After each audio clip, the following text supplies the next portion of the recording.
Hello दोस्तों, I study online के इस यूट्यूब चैनल पर मैं हरीश जहांगीर एक बार फिर आप सबका हार्दिक स्वागत करता हूं।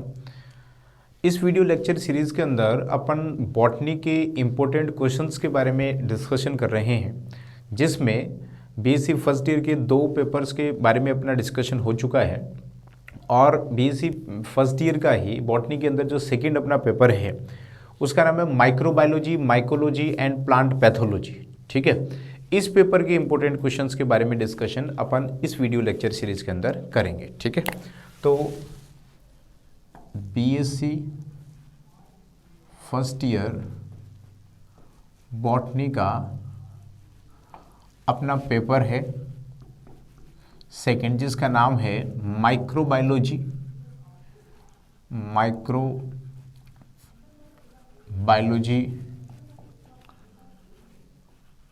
Mycology and plant pathology.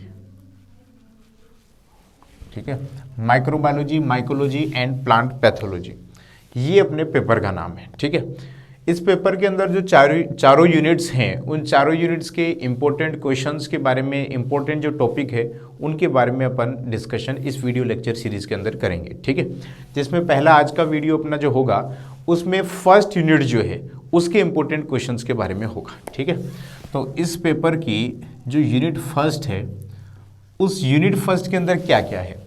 Unit first के अंदर एक तो माइक्रोबायोलॉजी का इंट्रोडक्टिव पार्ट है, जिसमें माइक्रोबायोलॉजी क्या होती है, माइक्रोबायोलॉजी का हिस्ट्री वाला जो पोर्शन है उसके बारे में है। इसके अलावा इस पोर्शन के अंदर जो बैक्टीरिया है उस बैक्टीरिया के बारे में भी है। ठीक है, बैक्टीरिया के अलावा माइकोप्लाज्मा है। तो अपन जो है वो यदि बैक्टीरिया को पूरा कवर कर लेते हैं तो इस यूनिट से आने वाला जो अपना बड़ा क्वेश्चन है वो आसानी से कवर हो जाएगा। ठीक है, बैक्टीरिया के अंदर बैक्टीरिया की मॉर्फोलॉजी, उसके जनरल कैरेक्टर्स के बारे में, ठीक है, उसके हैबिटाट या अकरेंस के बारे में, उसकी मॉर्फोलॉजी यानी कि आकारिकी कैसी होती है, उसकी स्ट्रक्चर कैसी होती है। इसके अलावा बैक्टीरिया के अंदर न्यूट्रिशन या पोषण जो है वो बैक्टीरिया किस प्रकार से प्राप्त करेंगे, बैक्टीरिया के अंदर रिप्रोडक्शन या जनन जो है वो किस प्रकार से देखने को मिलेगा, ये सारी चीज़ें जो है वो अपन इस वीडियो लेक्चर के अंदर डिस्कस करेंगे। ठीक है, क्वेश्चन जो है वो बैक्टीरिया के न्यूट्रिशन यानी कि बैक्टीरिया या जीवाणु के अंदर पोषण की विधियों के बारे में विस्तार से समझाइए, ऐसा क्वेश्चन भी आ सकता है। बैक्टीरिया के रिप्रोडक्शन या जनन के बारे में भी क्वेश्चन आ सकता है, जिसमें बैक्टीरिया के अंदर वेजिटेटिव, एसेक्सुअल और सेक्सुअल तीनों प्रकार से रिप्रोडक्शन होता है, तो उन तीनों प्रकार की रिप्रोडक्शन के मेथड्स के बारे में अपन बात करेंगे। ठीक है, तो ये बैक्टीरिया वाला पोर्शन जो है वो अपन यूनिट फर्स्ट से यहाँ पर रिवाइज कर रहे हैं और इससे आपका एक क्वेश्चन जरूर क्लियर हो जाएगा। बाकी यदि आप पूरा डिटेल में इस पेपर को पढ़ना चाहते हैं, चारों यूनिट्स को आप डिटेल में पढ़ना चाहते हैं, तो आई स्टडी ऑनलाइन का जो ऐप है उसको आप डाउनलोड कर सकते हैं। उस ऐप का जो लिंक है वो आपको इस वीडियो के डिस्क्रिप्शन के अंदर भी मिल जाएगा और उससे आप ऐप को डाउनलोड करके अपने पर्टिकुलर यूनिवर्सिटी के हिसाब से कोर्स परचेज करके, यदि फर्स्ट ईयर के तो फर्स्ट ईयर, सेकेंड ईयर है तो सेकेंड ईयर, सारी यूनिवर्सिटीज़ जो राजस्थान के अंदर है उनके कोर्सेज वहाँ पर आपको इंग्लिश और हिंदी दोनों अलग अलग मीडियम के अंदर वहाँ पर अवेलेबल हैं। तो वहाँ से आप अपना कोर्स परचेज करके पूरा जो पेपर है वो पढ़ सकते हैं, चाहे वो बॉटनी के तीनों पेपर हो, जूलॉजी हो या फिर केमिस्ट्री हो। यदि आप पीसीएम से हैं तो फिजिक्स, केमिस्ट्री, मैथ के भी तीनों पेपर्स जो है हर साल के वहाँ पर अवेलेबल हैं। ठीक है, और ये जो microbiology, mycology and plant pathology, इसमें बैक्टीरिया के बारे में अपन ने पहले अपने YouTube चैनल के ऊपर पहले से इसके वीडियो अवेलेबल है, आप प्लेलिस्ट के अंदर जाकर के वहाँ पर वीडियो देख सकते हैं। वहाँ पर अपन ने डिटेल से अलग अलग वीडियो के अंदर बैक्टीरिया के अंदर न्यूट्रिशन, उसके रिप्रोडक्शन, बैक्टीरियल स्ट्रक्चर, उसके बारे में पढ़ा है। ठीक है, तो यहाँ पर अपन इसका क्विक रिविजन कर रहे हैं कि बैक्टीरिया की स्ट्रक्चर कैसी होती है, बैक्टीरिया के अंदर इसकी मॉर्फोलॉजी कैसी कैसी है, इसके अंदर कौन कौन से पार्ट्स क्या क्या काम करते हैं, इसके अंदर न्यूट्रिशन या पोषण कैसे प्राप्त होगा, बैक्टीरिया कैसे न्यूट्रिशन लेते हैं, बैक्टीरिया के अंदर रिप्रोडक्शन कैसे होगा, उसके बारे में अपन बात करते हैं। सबसे पहले बैक्टीरिया की यदि अपन बात करें, बैक्टीरिया है क्या, तो बैक्टीरिया प्रोकैरियोटिक ऑर्गेनिज्म है। प्रोकैरियोटिक ऑर्गेनिज्म है मतलब जो यूकैरियोटिक सेल के अंदर, जैसे एल्गी, लाइकेन या ब्रायोफाइट जो प्लांट्स है उनके अंदर जो कैरेक्टर्स होंगे वो बैक्टीरिया के अंदर ऑब्वियसली नहीं होंगे, ठीक है। बैक्टीरिया के अंदर सेल वॉल प्रेजेंट होती है और सेल वॉल प्रेजेंट होने के कारण ही बैक्टीरिया को प्लांट किंगडम के अंदर रखा जाता है, ठीक है। प्लांट किंगडम के अंदर बैक्टीरिया को जनरली शामिल किया जाता है क्योंकि इसके अंदर सेल वॉल या कोशिका भित्ति उपस्थित होती है। अब बैक्टीरिया की सबसे पहले अपन बात करते हैं मॉर्फोलॉजी या इसकी बाह्य आकारिकी। देखिए हैबिटाट के बारे में यदि अपन बात करें तो बैक्टीरिया विश्वव्यापी होते हैं, कॉस्मोपोलिटियन होते हैं। ये किसी ऑर्गेनिज्म के अंदर, जैसे हमारा शरीर है उसके अंदर भी बैक्टीरिया पाया जा सकता है, किसी प्लांट के शरीर के अंदर भी बैक्टीरिया पाया जा सकता है। जहाँ पर 90 या 100 डिग्री सेल्सियस टेम्परेचर है वहाँ पर भी बैक्टीरिया पाया जा सकता है। जहाँ पर बहुत ज़्यादा कम टेम्परेचर, माइनस के अंदर टेम्परेचर है, वहाँ पर भी बैक्टीरिया पाया जा सकता है। तो बैक्टीरिया के हैबिटाट की यदि अपन बात करें तो हैबिटाट में तो ये कॉस्मोपोलिटियन है, विश्व के सभी भागों में ये पाए जा सकते हैं, ठीक है। मॉर्फोलॉजी या आकारिकी की बात करें, आकारिकी में यदि अपन बैक्टीरिया की शेप की बात करें, आकृति की बात करें, तो बैक्टीरिया मुख्यतः 4 अलग अलग आकार या शेप के होते हैं, ठीक है।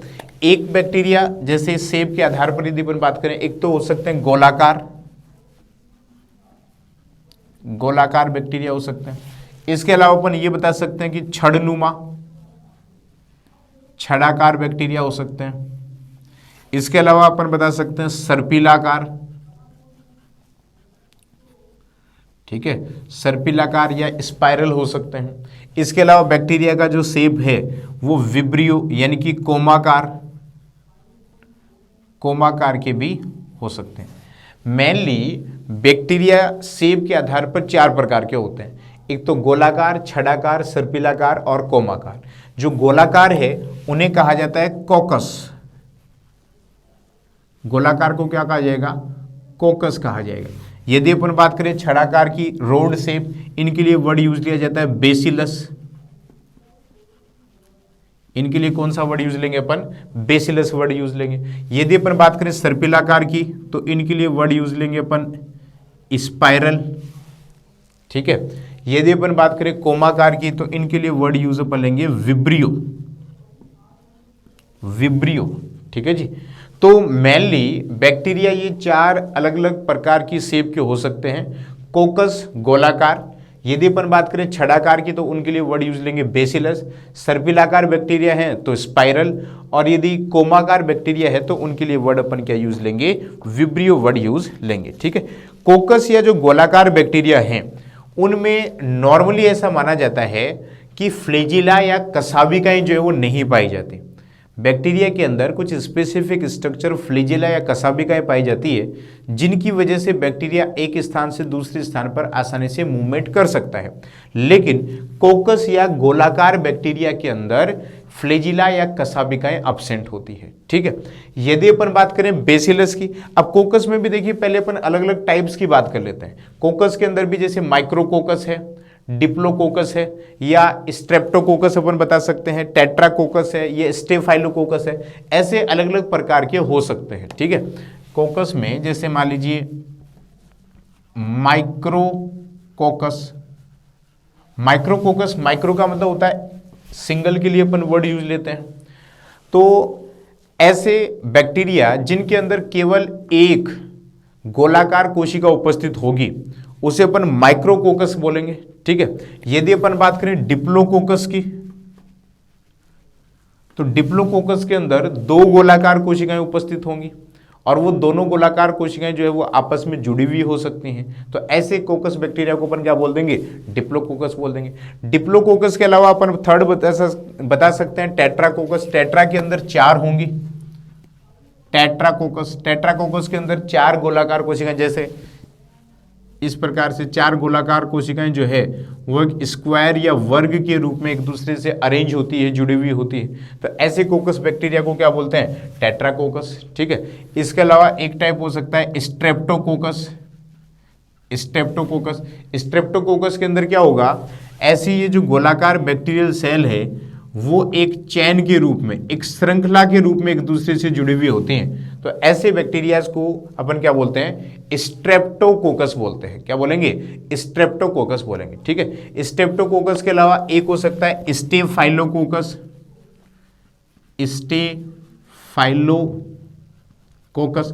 स्टेफाइलोकोकस के अंदर गोलाकार बैक्टीरियल सेल जो है वो एक अंगूर की गुच्छे के रूप में पाई जा सकती है, ठीक है, जिसमें एक निश्चित व्यवस्था या एक डेफिनेट अरेंजमेंट नहीं है बैक्टीरियल सेल का, उसमें बैक्टीरियल सेल इस प्रकार से गुच्छे के रूप में पाई जा रही है।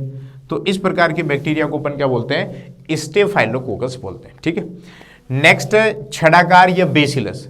बेसिलस या छड़ाकार बैक्टीरिया ऐसे बैक्टीरिया होते हैं जिनके अंदर जिनकी स्ट्रक्चर जो है वो रोड शेप या छड़ के जैसी होती है और जिनका जो टर्मिनल पार्ट है, किनारे वाला जो भाग है वो नुकीला हो सकता है या नैरो हो सकता है, ठीक है। छड़ाकार बैक्टीरिया जो है वो भी शेप के आधार पर अलग अलग प्रकार के हो सकते हैं। जैसे यदि अपन बात करें मोनोबैसिलस, यहाँ पर जैसे माइक्रोकोकस की बात करें वैसे ही यहाँ पर छड़ाकार के अंदर भी अपन अलग अलग टाइप बता सकते हैं। जैसे पहला है मोनोबैसिलस। मोनो का मतलब होता है एक, यानी कि एक छड़ाकार संरचना जिस बैक्टीरिया के अंदर प्रेजेंट है उसे अपन क्या बोल देंगे, मोनोबैसिलस, ठीक है, जैसे यहाँ पर आपको डायग्राम के अंदर दिख रहा है। नेक्स्ट यदि अपन बात करें तो बेसिलस के अंदर मोनोबैसिलस के अलावा डिप्लोबैसिलस, स्ट्रेप्टोबैसिलस, डिप्लोबैसिलस, इसके अलावा हो सकता है स्ट्रेप्टोबैसिलस। डिप्लोबैसिलस के अंदर इस प्रकार से दो जो रोड शेप स्ट्रक्चर है वो ये लीजिए इस प्रकार से जुड़ी हुई हो सकती है, तो ऐसे बैक्टीरिया को अपन क्या बोल देंगे, डिप्लोकोकस। यदि अपन बात करें थर्ड स्ट्रेप्टोकोकस की, तो स्ट्रेप्टोकोकस बैक्टीरिया के अंदर बेसिलस जो बैक्टीरिया है वो एक चैन या एक श्रृंखला के रूप में प्रेजेंट होंगे। जैसे मान लीजिए एक ये बेसिलस, फिर इस प्रकार से एक और बेसिलस बैक्टीरिया हो गया। इस प्रकार से बेसिलस बैक्टीरिया या रोड शेप बैक्टीरिया की एक चैन या एक श्रृंखला पाई जाती है, तब इसे अपन क्या बोलते हैं, स्ट्रेप्टोबैसिलस बोलते हैं, ठीक है। स्ट्रेप्टोबैसिलस के अलावा इसमें फोर्थ टाइप जो है वो पैलिसेड भी हो सकता है। पैलिसेड जिसे हिंदी में बोलते हैं खंबोतक, पैलिसेड या खंबोतक। इसके अंदर क्या होगा, जैसा कि लीफ की स्ट्रक्चर के अंदर अपन पढ़ते हैं, जो मीजोफिल वाला पार्ट है वो दो पार्ट्स के अंदर डिवाइडेड होता है, एक तो पैलिसेड और एक स्पोंजी। तो वहां पर जो सेल है वो खंबे के आकार की, इस प्रकार से मान लीजिए रोड शेप जो बैक्टीरिया है वो इस प्रकार से यदि अरेंज है खंबे के आकार में, तो ऐसे जो बैक्टीरिया हैं उन्हें अपन बोलते हैं पैलिसेड बैक्टीरिया, ठीक है। ऐसे बैक्टीरिया को अपन क्या बोलेंगे, पैलिसेड बैक्टीरिया। नंबर थर्ड है स्पाइरल या सर्पिलाकार। इसमें बैक्टीरिया की जो शेप है वो इस प्रकार से स्पाइरल या सांप के जैसी होती है, ठीक है। और यहां पर इस प्रकार के बैक्टीरिया में फ्लैजिला या कसाबिकाएं पाई जाती है।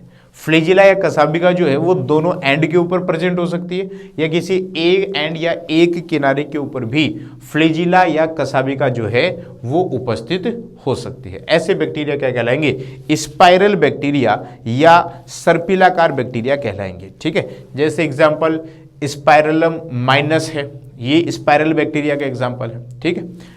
नेक्स्ट नंबर 4 है विब्रियो या कोमा आकार के।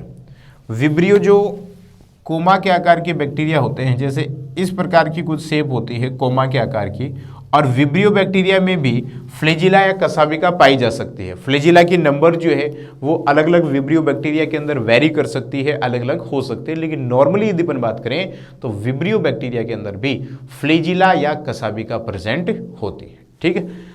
तो ये तो हो गए बैक्टीरिया की मॉर्फोलॉजी, उसमें बैक्टीरिया की जो शेप है वो आकृति है उसके बारे में। जनरली 4 ही प्रकार इसके होते हैं, लेकिन कुछ बैक्टीरिया जो है वो फिलामेंटस भी हो सकते हैं।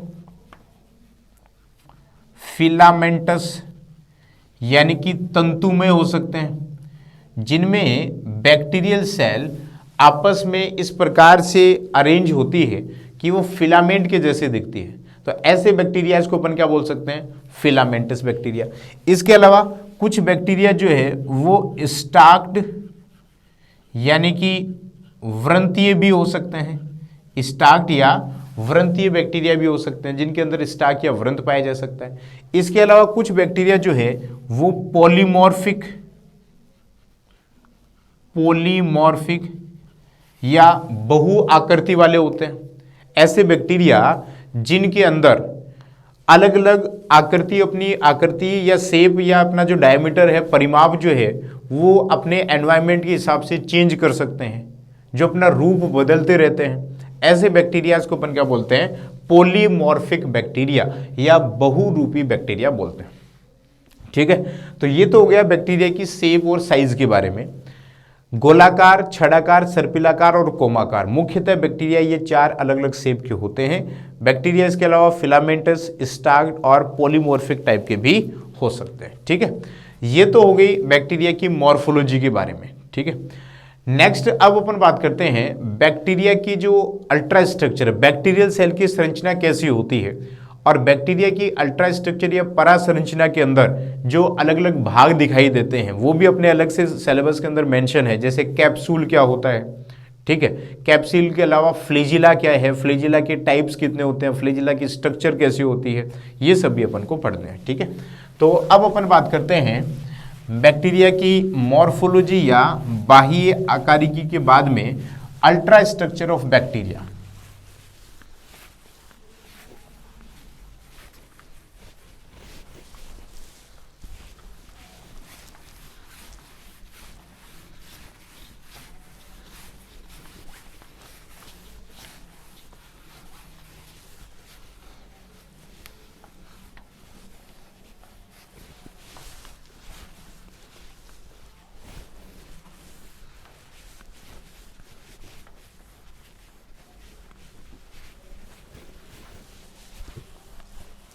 ठीक है, नेक्स्ट अपन बात करते हैं ultra structure. Ultra structure of bacteria.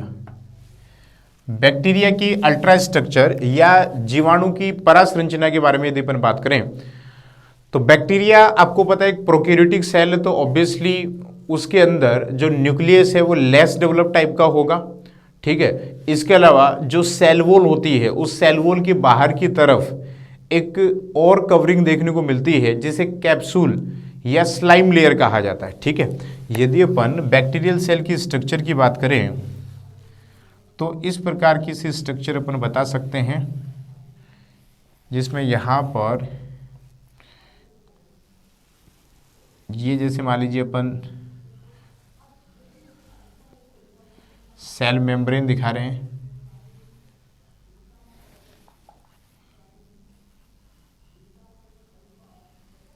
ठीक है, इसके अलावा बाहर की तरफ इस प्रकार से कवरिंग,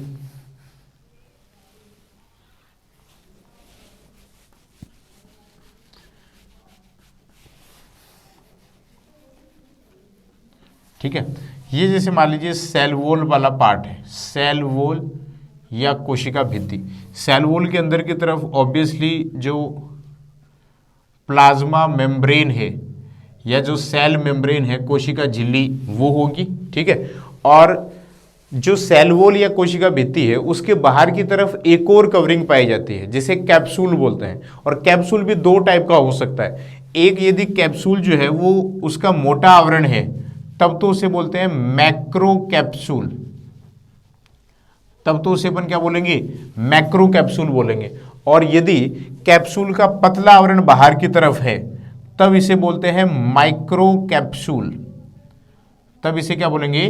माइक्रो कैप्सूल बोलेंगे। ठीक है, इसके अलावा प्लाज्मा मेम्ब्रेन जो है वो अंदर की तरफ इन्वेजिनेट होकर के कुछ स्ट्रक्चर फिंगर लाइक प्रोजेक्शन बना रही है जिनको मीजोसोम कहा जाता है। जिन स्ट्रक्चर्स को क्या कहा जाता है? मीजोसोम कहा जाता है। इसके अलावा अंदर की तरफ जो इसका जेनेटिक मटेरियल है वो जेनेटिक मटेरियल इस प्रकार से बिखरा हुआ होता है। इस जेनेटिक मटेरियल के चारों तरफ कोई भी न्यूक्लियर मेम्ब्रेन प्रेजेंट नहीं होती और इस प्रकार के न्यूक्लियस को न्यूक्लियोइड कहा जाता है। इस प्रकार के न्यूक्लियस को क्या कहा जाएगा? न्यूक्लियोइड कहा जाएगा। इसके अलावा इसके प्लाज्मा मेम्ब्रेन या सेल मेम्ब्रेन वाले पार्ट से फ्लैजिला या कसाबिका निकली हुई होती है इस प्रकार से संरचना, जिसकी सहायता से बैक्टीरिया जो है वो मूवमेंट कर सकता है। फ्लैजिला के अलावा भी कुछ छोटी छोटी संरचनाएं निकली हुई होती है प्लाज्मा मेम्ब्रेन से, जिनको पिल्लाई या रोम कहा जाता है। इन स्ट्रक्चर्स को क्या कहा जाता है? पिल्लाई या रोम कहा जाता है, ठीक है। ये फ्लैजिला है, ये बैक्टीरिया की क्या है, फ्लैजिला या कसाबिका है, ठीक है। तो इस प्रकार की अल्ट्रा स्ट्रक्चर बैक्टीरियल सेल की होती है। अब इसमें जो मुख्य पार्ट है वो एक तो है कैप्सूल वाला पार्ट, जो अलग से अपने सिलेबस के अंदर है, कैप्सूल और फ्लैजिला, इनके बारे में अपन को पढ़ना है। देखिए कैप्सूल की यदि अपन बात करें तो कैप्सूल जो है बैक्टीरियल सेल में सेल वॉल की बाहर की तरफ एक एक्स्ट्रा जो कवरिंग पाई जा रही है, जो कि म्यूसिलेज या ये कह सकते हैं कि जलीय म्यूसिलेज से मिलकर के बनी है, या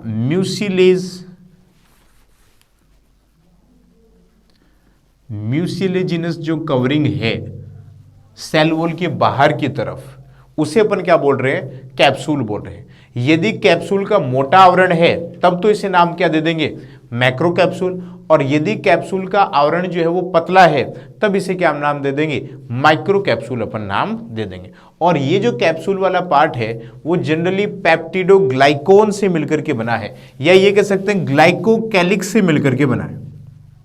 किससे मिलकर के बनता है, ग्लाइकोकैलिक्स से मिलकर के इस कैप्सूल का निर्माण होता है, जो कि कार्बोहाइड्रेट का ही डेरिवेटिव माना जाता है, ठीक है। पॉलीसेकेराइड इसके अंदर प्रेजेंट होता है। कहीं कहीं पर क्या होता है कि ये जो कैप्सूल है वो बिल्कुल लूजली पैक है, बिल्कुल ढीला ढाला इस सेल वॉल के बाहर की तरफ है, तब उसे कैप्सूल ना कह के स्लाइम लेयर कहा जाता है। तब उसे क्या कहा जाता है, स्लाइम लेयर, हिंदी के अंदर उसे कहते हैं अवपंक परत। क्या कहेंगे, स्लाइम लेयर या अवपंक परत कहा जाता है। और ये जो अवपंक परत है इसका मेन काम बैक्टीरिया को अपने सबस्ट्रेटम या आधार से चिपकाना। जैसे मान लीजिए बैक्टीरिया किसी चट्टान के ऊपर पाया जा रहा है तो उससे उसको चिपकाना, या किसी सेल के ऊपर पाया जा रहा है, हमारी बॉडी के अंदर किसी सेल के अंदर है तो सेल से चिपकाने का काम जो है वो इस स्लाइम लेयर या अवपंक परत का होता है, ठीक है। इसके अलावा बैक्टीरिया को सूखे जैसी परिस्थितियों में ड्राई होने से या शुष्क होने से बचाने का काम जो है वो भी इस स्लाइम लेयर या अवपंक परत का ही होगा। और इसी कैप्सूल की प्रेजेंस की वजह से, जैसे अपन बताते हैं ना कि बैक्टीरिया एनिमल्स और प्लांट्स के अंदर डिजीज कोज करते हैं, अलग अलग प्रकार के रोग जो है वो बैक्टीरियाज के द्वारा होते हैं, तो ये सारी की सारी जो डिजीज या रोग बैक्टीरिया के द्वारा किए जाते हैं वो इन कैप्सूल की प्रेजेंस की वजह से ही किए जाते हैं, ठीक है। ये कैप्सूल ही बैक्टीरिया के अंदर रोग उत्पन्न करने में महत्वपूर्ण भूमिका निभाता है, ठीक है। तो एक तो कैप्सूल वाले पार्ट को आपको ध्यान में रखना है, बाकी डिटेल में अपन पढ़ चुके हैं और उसके वीडियो जो है वो भी आपको इस चैनल के ऊपर मिल जाएंगे। प्लेलिस्ट के अंदर जाकर के आप इस पेपर के नाम से इसे चेक कर सकते हैं, ठीक है, जहां पर बैक्टीरिया के बारे में डिटेल से वहां पर अपन ने पूरा डिस्कशन किया है। नेक्स्ट यदि अपन बात करें फ्लैजिला की, ठीक है, जो आपका कैप्सूल वाला पार्ट है, इसके अलावा जो नेक्स्ट अपना पार्ट है ये फ्लैजिला या कसाबिकाएं जो निकली हुई होती है। अब फ्लैजिला की नंबर के आधार पर या फ्लैजिला के अरेंजमेंट के आधार पर भी बैक्टीरिया अलग अलग प्रकार के हो सकते हैं। फ्लैजिला की स्ट्रक्चर क्या है, फ्लैजिला का क्या फंक्शन होता है, इसके बारे में चलिए अपन बात करते हैं।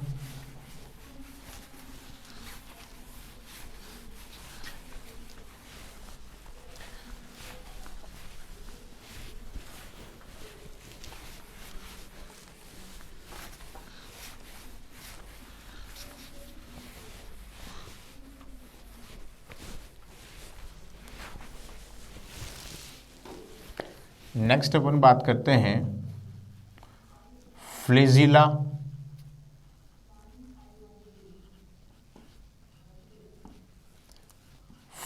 या कसाबिका। देखिए फ्लैजिला या कसाबिका के बारे में यदि अपन बात करें तो बैक्टीरिया के अंदर प्रेजेंट एक ऐसी स्ट्रक्चर जिसके द्वारा बैक्टीरिया मूवमेंट करता है, एक स्थान से दूसरे स्थान पर जाता है, जिसे अपन फ्लैजिला बोलते हैं। और फ्लैजिला के अरेंजमेंट के आधार पर मेनली बैक्टीरिया दो प्रकार के होते हैं।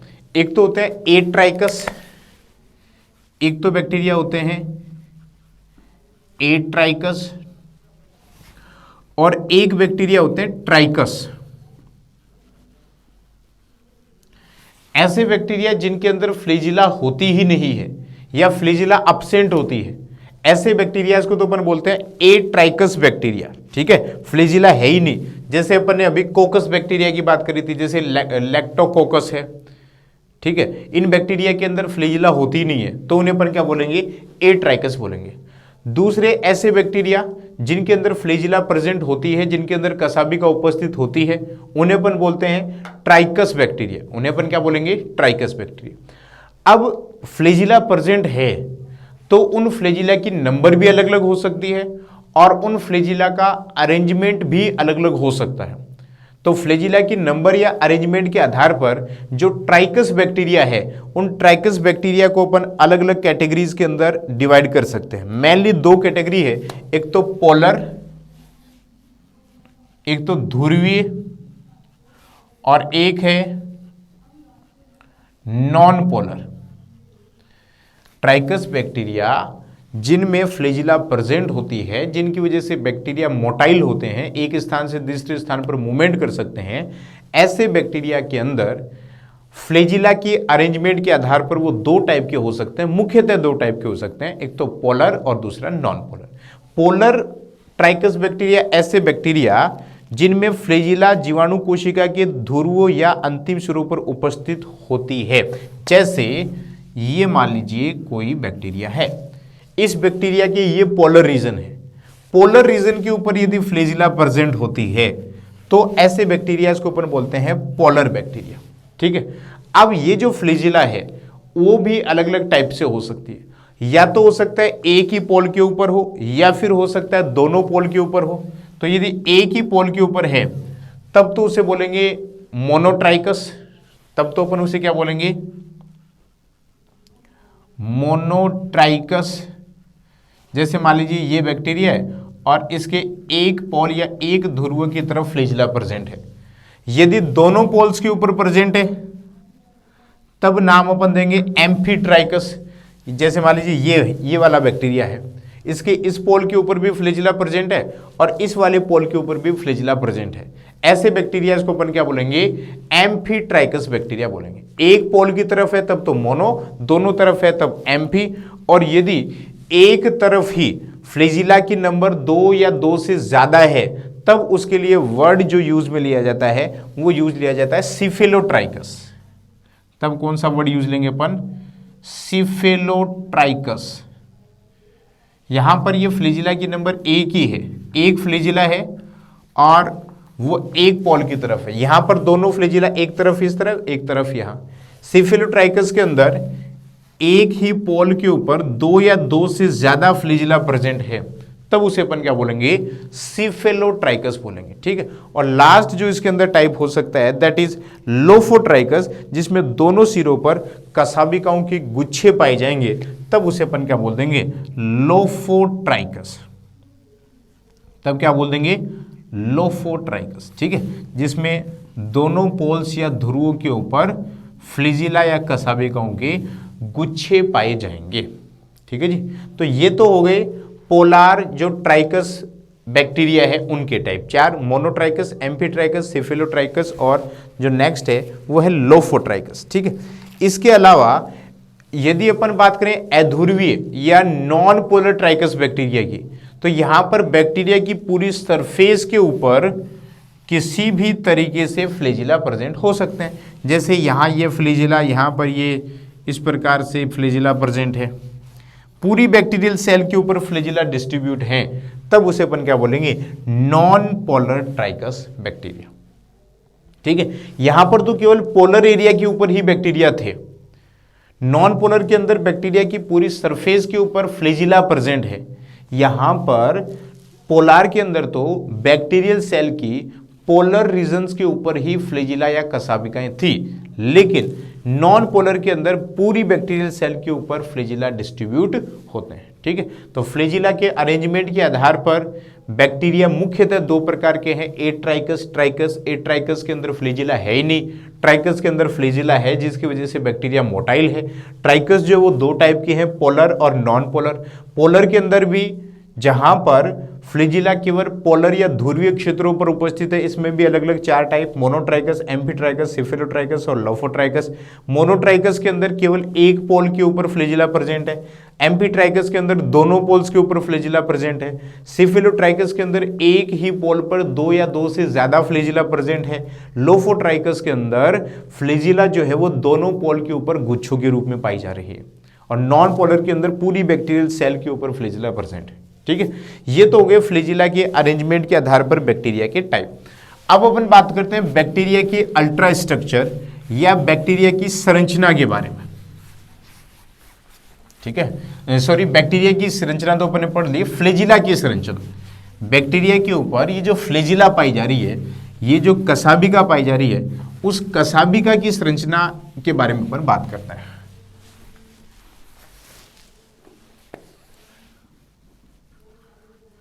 Structure of flagella. और फ्लैजिला की स्ट्रक्चर में मेनली मुख्यतः तीन पार्ट्स दिखाई देते हैं। कितने पार्ट दिखाई देंगे? तीन पार्ट। एक तो होती है बेसल बॉडी, आधारी काय,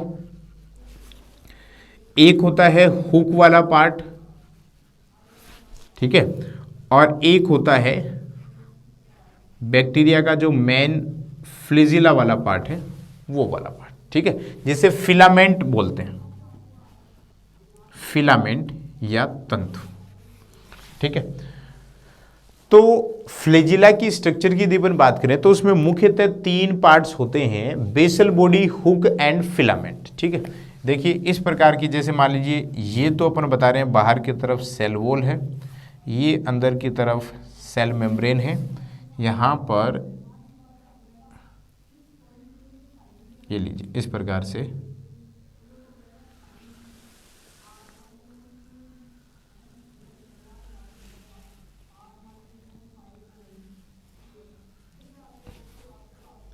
इस प्रकार की सी स्ट्रक्चर होती है बैक्टीरियल फ्लैजिला की, कसाबिका की, जिसमें तीन पार्ट्स कौन से हैं? ये बाहर की तरफ जो भाग निकल रहा है इसे तो बोलते हैं फिलामेंट या तंतु।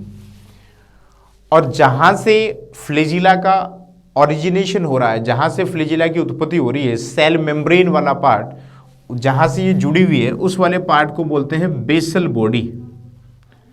उस वाले पार्ट को क्या बोलेंगे? Basal body. और बेसल बॉडी और फिलामेंट को जोड़ने वाली स्ट्रक्चर जो कि जनरली सेल वॉल या कोशिका भित्ति से निकल रही है, इस स्ट्रक्चर को बोलते हैं हुक। इस स्ट्रक्चर को क्या बोलते हैं? हुक बोलते हैं। ठीक है, तो फ्लैजिला की स्ट्रक्चर की यदि अपन बात करें तो मेनली तीन पार्ट हैं, बेसल बॉडी, ठीक है, इसके अलावा hook and filament. Basal body plasma membrane से ओरिजिनेट है, जिसका ओरिजिन। हुक जो है वो सेल वॉल से बना हुआ पार्ट है, और बाहर की तरफ कुछ तंतुनुमा संरचना जिसे अपन फिलामेंट बोल रहे हैं, जिसकी लंबाई और डायामीटर अलग अलग बैक्टीरिया के अंदर अलग अलग हो सकता है। ठीक है, ये जो फिलामेंट है वो एक स्पेशल प्रकार के प्रोटीन से मिलकर के बनता है, जिन प्रोटीन्स को कहा जाता है फ्लैजिलिन प्रोटीन। उन प्रोटीन्स को क्या कहा जाता है?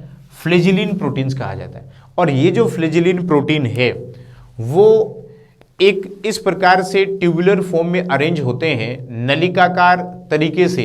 वो फ्लैजिलिन प्रोटीन जो है वो अरेंज होकर के इस फिलामेंट स्ट्रक्चर फ्लैजिला का निर्माण करते हैं। ठीक है जी, बाकी डिटेल में आप देख सकते हैं वहाँ पर आपको, और सारी इन्फॉर्मेशन वहाँ पर आपको मिलेगी। और आप एग्जाम के अंदर यदि क्वेश्चन आता है अलग से क्वेश्चन, जैसे बैक्टीरिया के अंदर पाए जाने वाले फ्लैजिला की स्ट्रक्चर कैसे होती है, फ्लैजिला के आधार पर बैक्टीरिया कितने प्रकार के होते हैं, तो इस प्रकार से आपको फ्लैजिला की स्ट्रक्चर बतानी है। तीनों अलग अलग पार्ट्स आपको वहाँ पर डायग्राम के अंदर मेंशन करने हैं, और फ्लैजिला की अरेंजमेंट के आधार पर जो बैक्टीरिया के टाइप्स बने पड़े हैं, ए ट्राइकस, ट्राइकस, वो टाइप्स भी आपको बताने हैं। ठीक है, तो ये हो गई बैक्टीरिया की अल्ट्रा स्ट्रक्चर, इसमें यही मेन पार्ट्स हैं। ठीक है, अब अपन बात करते हैं बैक्टीरिया के अंदर न्यूट्रिशन या पोषण की। बैक्टीरिया पोषण कैसे प्राप्त करता है, न्यूट्रिशन या पोषण के आधार पर बैक्टीरिया कितने प्रकार के हो सकते हैं, उनके बारे में अपन बात करते हैं। ठीक है, तो नेक्स्ट जो अपना टॉपिक है वो है न्यूट्रिशन ऑफ बैक्टीरिया, जीवाणुओं के अंदर पोषण। और ये काफ़ी इंपॉर्टेंट क्वेश्चन है, बैक्टीरिया से ये क्वेश्चन जो है वो पूछा जा सकता है एग्जाम के अंदर।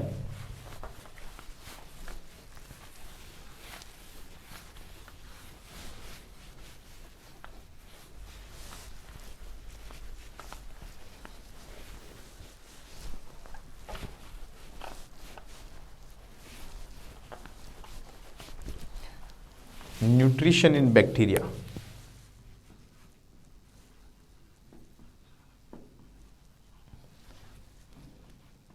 Nutrition in bacteria. बैक्टीरिया के अंदर न्यूट्रिशन या पोषण, देखिए बैक्टीरिया के अंदर यदि न्यूट्रिशन की अपन बात करें तो न्यूट्रिशन के आधार पर बैक्टीरिया मुख्यतः दो प्रकार के होते हैं। एक तो होते हैं ऑटोट्रोफिक बैक्टीरिया, एक तो है ऑटोट्रोफिक बैक्टीरिया यानी कि स्वपोषी बैक्टीरिया, ठीक है। एक होते हैं हेटेरोट्रोफिक बैक्टीरिया, एक है हेटेरोट्रोफिक बैक्टीरिया यानी कि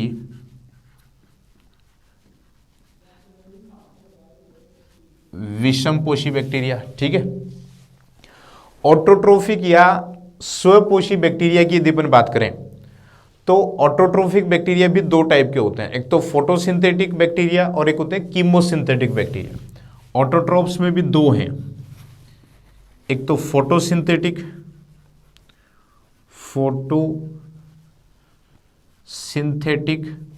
और एक होते हैं कीमोसिंथेटिक। फोटोसिंथेसिस मतलब प्रकाश संश्लेषी जीवाणु और कीमोसिंथेटिक का मतलब क्या हो जाएगा, रसायन संश्लेषी।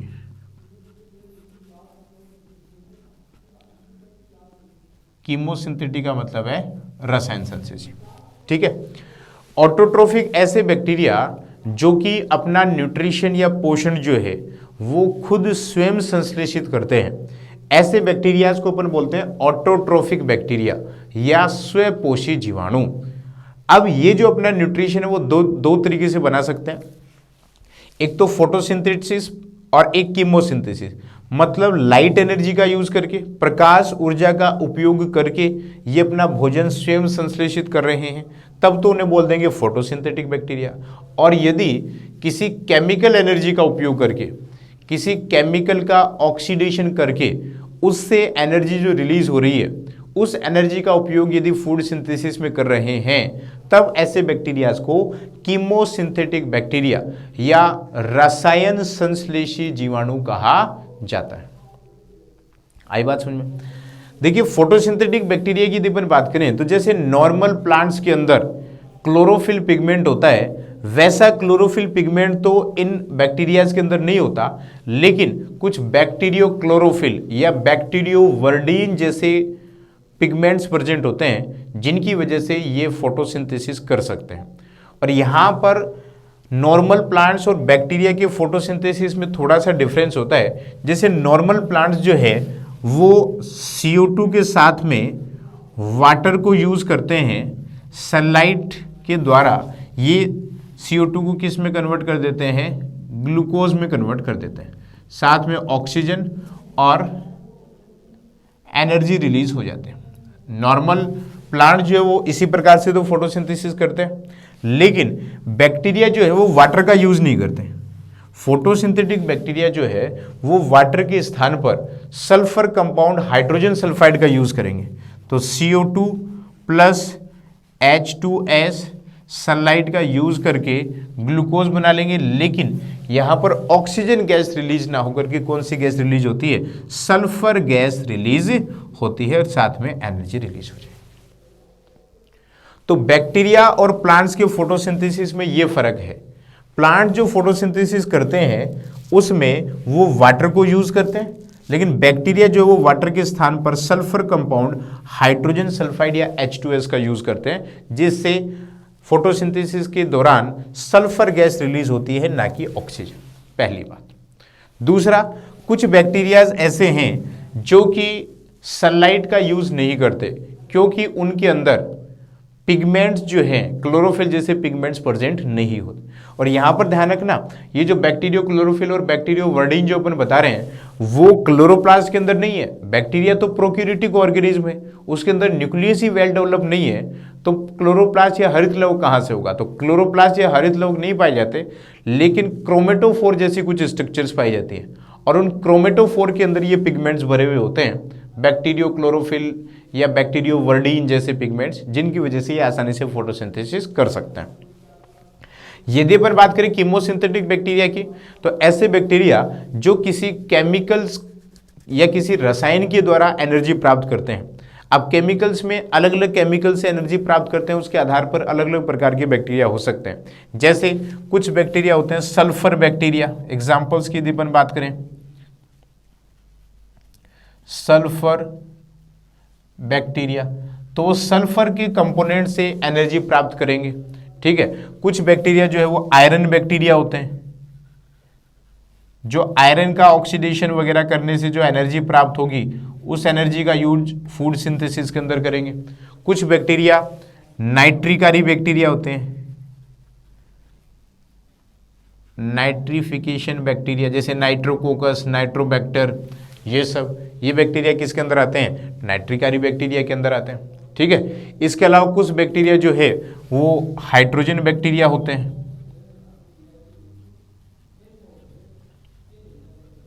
ठीक है, तो इस प्रकार से अलग अलग केमिकल जिसका यूज बैक्टीरिया के द्वारा किया जा रहा है, इसके आधार पर कीमोसिंथेटिक बैक्टीरिया भी अलग अलग प्रकार के हो सकते हैं। जैसे सल्फर है, आयरन है, नाइट्रिकारी बैक्टीरिया है। ठीक है, इसके अलावा मीथेन बैक्टीरिया है, कार्बन बैक्टीरिया है, ये अलग अलग प्रकार के बैक्टीरिया हो सकते हैं। यदि अपन बात करें हेटेरोट्रोफिक बैक्टीरिया की, विषम पोषी जीवाणु की, तो ऐसे बैक्टीरिया जो अपना फूड खुद सिंथेसाइज नहीं कर सकते, जो अपने फूड के लिए किसी दूसरे ऑर्गेनिज्म के ऊपर डिपेंड करते हैं, ऐसे बैक्टीरिया की भी अलग अलग कैटेगरी हो सकती है। जैसे इसमें एक तो हो सकते हैं सैप्रोफिटिक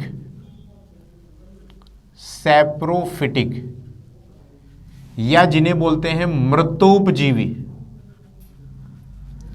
सैप्रोफिटिक या मृतोपजीवी। ठीक है, सैप्रोफिटिक बैक्टीरिया के अलावा एक होते हैं पैरासिटिक बैक्टीरिया, पैरासिटिक बैक्टीरिया परजीवी जिन्हें कहा जाता है। ठीक है, एक होते हैं सिम्बायोटिक,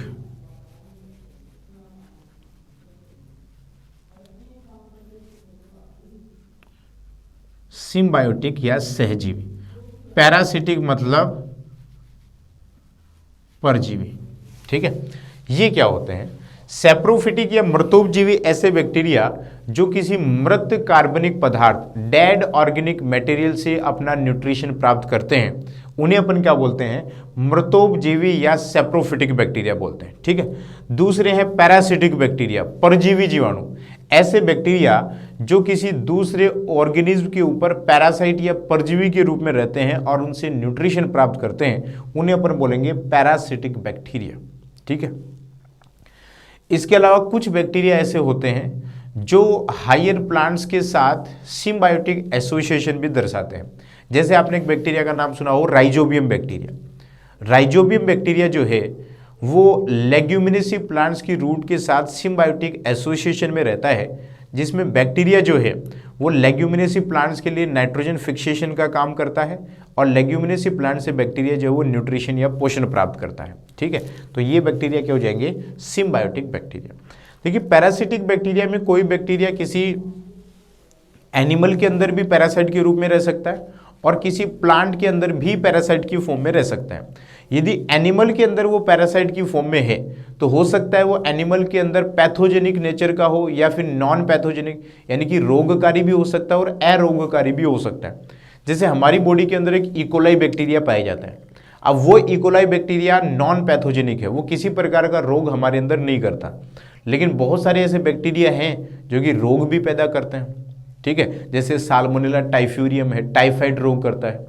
प्लांट्स के अंदर जैसे जेंथोमोनास सिट्राई है, वो नींबू के अंदर सिट्रस कैंकर डिजीज उत्पन्न करता है। तो इस प्रकार से पैरासिटिक बैक्टीरिया पैथोजेनिक भी हो सकते हैं और नॉन पैथोजेनिक भी हो सकते हैं। ठीक है, तो ये है अपना next topic, nutrition in bacteria, जीवाणु के अंदर पोषण, पोषण के आधार पर बैक्टीरिया कितने प्रकार के होते हैं, ये सारा आपको ध्यान में रखना है। इनकी एग्जाम्पल्स एक एक दो जितने आप याद रख सकते हैं उनके एग्जाम्पल्स भी आपको याद रखने हैं और एग्जाम के अंदर यदि क्वेश्चन आता है तो एग्जाम्पल कम से कम एक एग्जाम्पल जो है वो आपको जरूर बताना है। ठीक है, तो ये हो गया न्यूट्रिशन इन बैक्टीरिया। न्यूट्रिशन के बाद में लास्ट जो टॉपिक है वो है रिप्रोडक्शन या जनन के बारे में। बैक्टीरिया के अंदर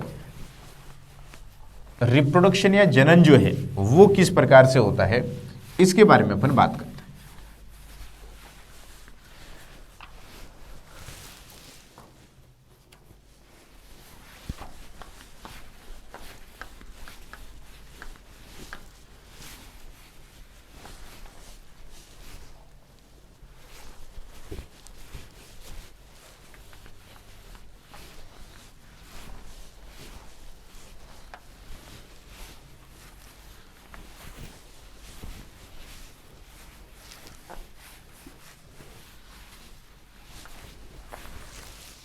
लास्ट अपना रिप्रोडक्शन इन बैक्टीरिया, बैक्टीरिया या जीवाणु के अंदर रिप्रोडक्शन। देखिए बैक्टीरिया के अंदर रिप्रोडक्शन तीनों मेथड से होता है। वेजिटेटिव रिप्रोडक्शन भी होगा, एसेक्सुअल रिप्रोडक्शन भी होगा और सेक्सुअल रिप्रोडक्शन भी होगा। ठीक है, वेजिटेटिव रिप्रोडक्शन भी होता है, यानी कि कायिक जनन भी बैक्टीरिया के अंदर होगा। एसेक्सुअल रिप्रोडक्शन भी होता है, एसेक्सुअल रिप्रोडक्शन भी होगा, और इसके अलावा सेक्सुअल रिप्रोडक्शन या लैंगिक जनन जो है वो भी देखने को मिलेगा। हालांकि सेक्सुअल रिप्रोडक्शन एडवांस्ड टाइप का जैसा प्लांट्स या किसी एनिमल के अंदर होता है वैसा तो नहीं होता, लेकिन सेक्सुअल रिप्रोडक्शन के अंदर एक बैक्टीरिया से दूसरे बैक्टीरिया के अंदर जेनेटिक मटेरियल का ट्रांसफर जरूर होता है। वो ट्रांसफर कैसे कैसे कौन कौन से मेथड्स के द्वारा होता है उसके बारे में भी अपन बात करेंगे। वेजिटेटिव रिप्रोडक्शन या कायिक जनन की बात करें तो बैक्टीरिया के अंदर जो वेजिटेटिव रिप्रोडक्शन या कायिक जनन है वो binary fission, budding, cyst formation या फ्रेगमेंटेशन के द्वारा हो सकता है। वेजिटेटिव रिप्रोडक्शन बाइनरी फिजन, जिसे बोलते हैं हिंदी के अंदर द्विविखंडन या द्विखंडन, इसके द्वारा हो सकता है। इसके अलावा बडिंग प्रोसेस के द्वारा भी, बडिंग या मुकुलन जिसे बोलते हैं, बडिंग या मुकुलन के द्वारा भी वेजिटेटिव रिप्रोडक्शन हो सकता है। इसके अलावा सिस्ट फॉर्मेशन या पुटी निर्माण के द्वारा भी वेजिटेटिव रिप्रोडक्शन या कायिक जनन हो सकता है। सिस्ट फॉर्मेशन के अलावा फ्रेगमेंटेशन या विखंडन जो है, नंबर 4 फ्रेगमेंटेशन या विखंडन प्रक्रिया के द्वारा भी वेजिटेटिव रिप्रोडक्शन हो सकता है। देखिए क्या है बाइनरी फिजन या द्विविखंडन का क्या मतलब है। बैक्टीरियल सेल जो है वो 2 बराबर भागों में टूटती है और हर भाग जो है वो एक नए बैक्टीरिया के रूप में काम करने लग जाता है। इसे अपन बोलते हैं बाइनरी फिजन या द्विखंडन। बाइनरी फिजन में एक्चुअल में होता क्या है कि सबसे पहले तो बैक्टीरियल सेल साइज के अंदर इंक्रीज करती है, साइज के अंदर वो वृद्धि करेगी। साइज के अंदर वृद्धि करने के बाद में बैक्टीरियल सेल का जो डीएनए है, जेनेटिक मटेरियल जो है, उसका डुप्लीकेशन होगा। डुप्लीकेशन होने के बाद में बैक्टीरियल सेल का जो डीएनए उसको 2 बराबर भागों में डिवाइड कर दिया जाएगा।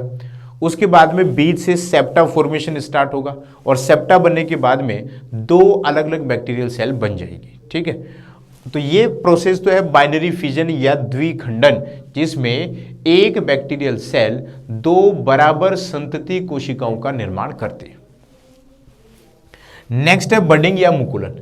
बडिंग या मुकुलन क्या होता है, जैसे मान लीजिए ये बैक्टीरिया है तो इसमें किसी भी एक डायरेक्शन में बाहर की तरफ ऐसी कुछ आउटग्रोथ निकली और इस आउटग्रोथ को बड या कलिका कहा जाता है। और ये बड जो है वो कुछ समय बाद बैक्टीरियल सेल से अलग होकर के नए बैक्टीरिया के रूप में ग्रोथ कर सकती है। इसे अपन बोलेंगे बडिंग या मुकुलन। नेक्स्ट है सिस्ट फॉर्मेशन। कई बार बैक्टीरिया के अंदर छोटी ऐसी संरचनाएं बनती है जिनके अंदर साइटोप्लाज्म इकट्ठा हो जाता है और वो संरचनाएं जब बैक्टीरियल सेल से बाहर निकलती है तो उनसे नए बैक्टीरिया का फॉर्मेशन होगा। इन स्ट्रक्चर्स को सिस्ट या पुटी कहा जाता है।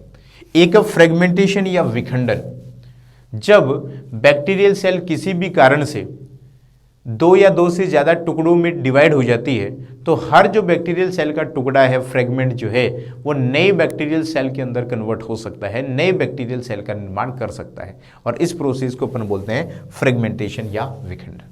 ठीक है, ये तो है वेजिटेटिव रिप्रोडक्शन। यदि अपन बात करें एसेक्सुअल रिप्रोडक्शन की, तो कोनिडिया, ओइडियोस्पोर और एंडोस्पोर के द्वारा होगा। एसेक्सुअल रिप्रोडक्शन कैसे होगा? बाई कोनिडिया, यानी कि कोनिडिया निर्माण के द्वारा एसेक्सुअल रिप्रोडक्शन हो सकता है। इसके अलावा ओइडियोस्पोर्स के द्वारा भी एसेक्सुअल रिप्रोडक्शन हो सकता है। और ओइडियोस्पोर्स के अलावा अपन ये बता सकते हैं कि एंडोस्पोर्स या अंतः बीजाणु के द्वारा, एंडोस्पोर्स या अंतः बीजाणु के द्वारा भी बैक्टीरिया के अंदर एसेक्सुअल रिप्रोडक्शन हो सकता है। ठीक है, इनमें इंपॉर्टेंट है ये एंडोस्पोर, जो कि अपने सिलेबस के अंदर अलग से मेंशन भी है। एंडोस्पोर या अंतः बीजाणु क्या होते हैं? बैक्टीरिया के अंदर जब फेवरेबल कंडीशंस हैं उस समय बैक्टीरिया, एक बैक्टीरियल सेल के अंदर जनरली एक एंडोस्पोर या अंतः बीजाणु बनता है। और वो एंडोस्पोर या तो बैक्टीरियल सेल के बिल्कुल बीच में हो सकता है या बैक्टीरियल सेल के टर्मिनल पार्ट में भी बन सकते हैं। और वो एंडोस्पोर बैक्टीरियल सेल से अलग होकर के जब फेवरेबल कंडीशंस आएंगी, जब अनुकूल परिस्थितियां आएंगी, तो वो एंडोस्पोर जर्मिनेट होकर के, अंकुरित होकर के नए बैक्टीरियल सेल के रूप में कन्वर्ट हो जाएगा या नई बैक्टीरियल सेल का निर्माण करेगा। अब एंडोस्पोर की स्ट्रक्चर कैसी होती है ये भी आपको ध्यान में रखना है। एंडोस्पोर में सबसे बाहर की तरफ जैसे एक्सोस्पोरियम है, मीजोस्पोरियम है, एंडोस्पोरियम है, अंदर की तरफ जो कॉर्टेक्स मेडुला वाला पार्ट है, ये सारी जो स्ट्रक्चर है एंडोस्पोर की वो आपको ध्यान में रखनी है। ठीक है, और एंडोस्पोर का जर्मिनेशन कैसे होता है, उसका कैसे डेवलपमेंट होता है, ये भी आपको ध्यान में रखना है। ठीक है, ऑलरेडी अपन पढ़ चुके हैं। ठीक है, यहाँ पर अपने पास इतना टाइम नहीं है कि एंडोस्पोर की स्ट्रक्चर अपन बनाए, उसके डेवलपमेंट या जर्मिनेशन को पढ़े, तो उससे काफ़ी ज़्यादा लंबी क्लास हो जाएगी फिर वो। तो इसलिए आप एंडोस्पोर को जरूर पढ़ लेना, एंडोस्पोर की स्ट्रक्चर कैसी होती है और एंडोस्पोर या अंतः बीजाणु का डेवलपमेंट या जर्मिनेशन कैसे होगा। ठीक है, ये भी आपको ध्यान में रखना। नेक्स्ट नंबर 3 है सेक्सुअल रिप्रोडक्शन या लैंगिक जनन। बैक्टीरिया के अंदर यदि अपन सेक्सुअल रिप्रोडक्शन या लैंगिक जनन की बात करें तो मुख्यतः 3 अलग अलग मेथड्स के द्वारा सेक्सुअल रिप्रोडक्शन होता है, जिसमें ट्रांसफॉर्मेशन है। ठीक है, जिसमें ट्रांसफॉर्मेशन के अलावा अपन ट्रांसडक्शन बता सकते हैं और कॉन्जुगेशन बता सकते हैं। ठीक है, 3 मेथड है सेक्सुअल रिप्रोडक्शन में, ट्रांसफॉर्मेशन, दूसरा है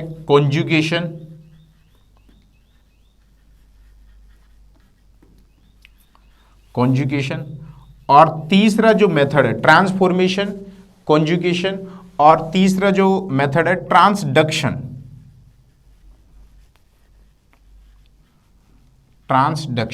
ठीक है, रूपांतरण, संयुग्मन और पारकर्मण, ये 3 अलग अलग मेथड्स के द्वारा बैक्टीरिया के अंदर सेक्सुअल रिप्रोडक्शन हो सकता है। और ये तीनों ही मेथड्स काफी ज्यादा इंपॉर्टेंट है। ठीक है, या तो क्वेश्चन ये आ सकता है कि जीवाणु में लैंगिक जनन को सचित्र समझाइए, या फिर अलग अलग नाम से भी क्वेश्चन आ सकता है, जैसे रूपांतरण के बारे में आ सकता है, या संयुग्मन किसे कहते हैं, या संयुग्मन द्वारा जीवाणु के अंदर लैंगिक जनन को समझाइए, या पारकर्मण द्वारा जीवाणु के अंदर लैंगिक जनन को समझाइए। ठीक है, तो इनके बारे में अपन बात करते हैं कि किस प्रकार से ट्रांसफॉर्मेशन, कॉन्जुगेशन या ट्रांसडक्शन प्रोसेस के द्वारा बैक्टीरिया के अंदर सेक्सुअल रिप्रोडक्शन या लैंगिक जनन होता है, इसके बारे में अपन बात करते हैं।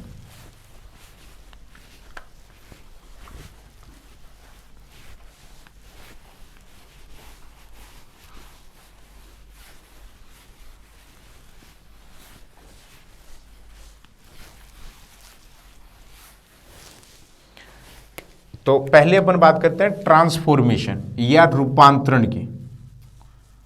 ट्रांसफॉर्मेशन या रूपांतरण, देखिए ट्रांसफॉर्मेशन के बारे में सबसे पहले बताया था फ्रेडरिक ग्रिफिथ ने। ट्रांसफॉर्मेशन के बारे में सबसे पहले किसने बताया था? साइंटिस्ट थे जिनका नाम था फ्रेडरिक ग्रिफिथ। उन्होंने 1928 के अंदर ट्रांसफॉर्मेशन के बारे में सबसे पहले बताया था। एक्चुअल में ट्रांसफॉर्मेशन या रूपांतरण क्या होता है जिसमें एक बैक्टीरियल सेल का, देखिए वास्तविक सेक्सुअल रिप्रोडक्शन या लैंगिक जनन तो नहीं होता जैसे प्लांट्स के अंदर या एनिमल्स के अंदर होता है कि मेल गेमिट बनेगा, फीमेल गेमिट बनेगा, उनका फ्यूजन होगा, उससे जाइगोट वगैरह बनेगा, ऐसा सेक्सुअल रिप्रोडक्शन तो नहीं है। लेकिन सेक्सुअल रिप्रोडक्शन में होता क्या है कि एक बैक्टीरिया का जो जेनेटिक मटेरियल है वो किसी भी तरीके से दूसरे जो एक्सेप्टर बैक्टीरिया है उसके अंदर ट्रांसफर कर दिया जाएगा। अब वो किस प्रकार से ट्रांसफर हो रहा है जेनेटिक मटेरियल, इसके आधार पर सेक्सुअल रिप्रोडक्शन के 3 टाइप है, ट्रांसफॉर्मेशन, कॉन्जुगेशन और ट्रांसडक्शन। यदि अपन बात करें ट्रांसफॉर्मेशन या रूपांतरण की, तो फ्रेडरिक ग्रिफिथ ने एक एक्सपेरिमेंट किया था, आपको पता है, डिप्लोकोकस न्यूमोनी या स्ट्रेप्टोकोकस न्यूमोनी बैक्टीरिया के ऊपर एक एक्सपेरिमेंट उन्होंने किया था, जिनमें उन्होंने बताया कि स्ट्रेप्टोकोकस न्यूमोनी बैक्टीरिया के 2 स्ट्रेन होते हैं, एक तो एस थर्ड स्ट्रेन और एक होता है आर सेकेंड स्ट्रेन, जिसमें से एस थर्ड स्ट्रेन जो है वो तो वायरुलेंट स्ट्रेन होता है और आर सेकेंड स्ट्रेन जो है वो नॉन वायरुलेंट स्ट्रेन होता है। इन वायरुलेंट और नॉन वायरुलेंट स्ट्रेन को उन्होंने चूहों के अंदर इंजेक्ट करवा करके देखा कि चूहे के अंदर न्यूमोनिया रोग होता है या नहीं होता। लास्ट में जब उन्होंने एस थर्ड जो कि वायरुलेंट है, जिसकी वजह से डेथ होती है चूहे की, चूहे के अंदर न्यूमोनिया रोग होता है, उसको गर्म करके यानी कि हीट द्वारा उसको मार करके आर सेकेंड के साथ मिक्स करके जब चूहे के अंदर इंजेक्ट करवाया, तब उन्होंने देखा कि चूहे की डेथ हो जाती है। चूहे की क्या हो जाती है? डेथ हो जाती है न्यूमोनिया रोग के कारण। ऐसा क्यों हुआ भाई? आर सेकेंड तो नॉन वायरुलेंट है, तो चूहे की डेथ वैसे नहीं होनी चाहिए। एस थर्ड को गर्म कर लिया और एस थर्ड को गर्म करके जब अकेला चूहे के अंदर इंजेक्ट करवाया जाता है तब चूहे की डेथ नहीं होती। तो इस कॉम्बिनेशन से चूहे की डेथ नहीं होनी चाहिए, लेकिन चूहे की डेथ हो जाती है। और ऐसा ग्रिफिथ ने इसलिए बताया कि ये जो एस थर्ड स्ट्रेन है, इस एस थर्ड स्ट्रेन से इसका जो जेनेटिक मटेरियल है वो आर सेकेंड के अंदर एंटर कर जाता है, जिसकी वजह से आर सेकेंड किसके अंदर ट्रांसफॉर्म हो गया? एस थर्ड के अंदर। तो यहां पर इस एस थर्ड का जेनेटिक मटेरियल आर सेकेंड के अंदर आया कि नहीं आया? और ये प्रोसेस क्या होती है? ट्रांसफॉर्मेशन या रूपांतरण होती है। हालांकि ग्रिफिथ ने ये नहीं बताया था कि ये जो सब्सटेंस एस थर्ड से आर सेकेंड के अंदर आ रहा है वो डीएनए होता है। ये बात बाद में 1944 में एवेरी, मैक्लियोड और मैकार्टी ने बताई थी, ठीक है, कि एस थर्ड से जो जेनेटिक मटेरियल है डीएनए वो आर सेकेंड के अंदर आकर के आर सेकेंड को एस थर्ड के अंदर ट्रांसफॉर्म कर देता है, रूपांतरित कर देता है। ठीक है जी। तो ये ग्रिफिथ ने ट्रांसफॉर्मेशन या रूपांतरण के बारे में बताया, इसको आप डिटेल में पढ़ सकते हैं। नेक्स्ट है कॉन्जुगेशन या संयुग्मन। कॉन्जुगेशन या संयुग्मन क्या होता है? हर बैक्टीरियल सेल के अंदर एक स्पेशल प्लाज्मिड प्रेजेंट होता है, और जिन बैक्टीरिया के अंदर वो प्लाज्मिड प्रेजेंट है उन्हें तो F+ बैक्टीरिया कहा जाता है। कॉन्जुगेशन की यदि अपन बात करें, कॉन्जुगेशन या संयुग्मन, इसमें क्या होता है कि 2 बैक्टीरियल सेल के बीच में कॉन्जुगेशन ट्यूब या संयुग्मन नलिका का निर्माण होता है, और उस कॉन्जुगेशन ट्यूब या संयुग्मन नलिका के द्वारा सेक्सुअल रिप्रोडक्शन यानी कि जेनेटिक मटेरियल का ट्रांसफॉर्म होगा। जैसे मान लीजिए ये एक बैक्टीरिया है, इसके अंदर ये स्पेशल प्रकार का F फैक्टर प्रेजेंट है, F कारक प्रेजेंट है, जिसे अपन F+ बोल देते हैं। इसके अंदर मान लीजिए F कारक नहीं है तो इसे अपन बोल देंगे F-। ठीक है। इसका डीएनए जो है वो अलग है, डीएनए तो इसका प्रेजेंट है यहां पर भी और यहां पर भी, लेकिन ये F कारक या फर्टिलिटी फैक्टर इस बैक्टीरिया के स्ट्रेन के पास है, इसके पास नहीं। तो ये जो स्ट्रेन है F कारक है वो इसके अंदर ट्रांसफर करके F- को भी F+ में कन्वर्ट किया जा सकता है। इसके लिए दोनों बैक्टीरियल सेल्स के बीच में कॉन्जुगेशन ट्यूब या संयुग्मन नलिका बनेगी। उस कॉन्जुगेशन ट्यूब के द्वारा एक जो स्ट्रैंड है इसका वो 5 से 3' डायरेक्शन से होते हुए इसमें ट्रांसफर कर दिया जाएगा। यहां आने के बाद में ये अपनी एक कॉपी और बना लेगा, और यहां पर ये जो एक स्ट्रैंड बचा था वो भी अपनी कॉपी बना लेगा। इस प्रकार से दोनों बैक्टीरियल स्ट्रैंड जो है वो अब F+ हो गए। इस बैक्टीरियल स्ट्रेन ने इस बैक्टीरियल स्ट्रेन को ट्रांसफॉर्म कर दिया, रूपांतरित कर दिया। इस प्रोसेस को अपन कॉन्जुगेशन कहते हैं, क्योंकि यहाँ पर दोनों बैक्टीरिया के बीच में फिजिकल कांटेक्ट हो रहा है और ये फिजिकल कांटेक्ट इस कॉन्जुगेशन ट्यूब या संयुग्मन नलिका के द्वारा हो रहा है।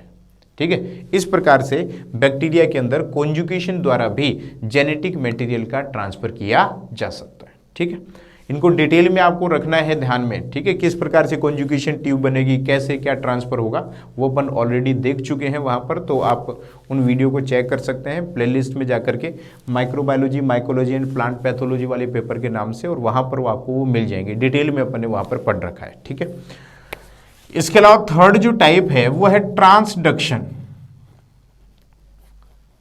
ट्रांसडक्शन या पारकर्मण जिसे कहा जाता है।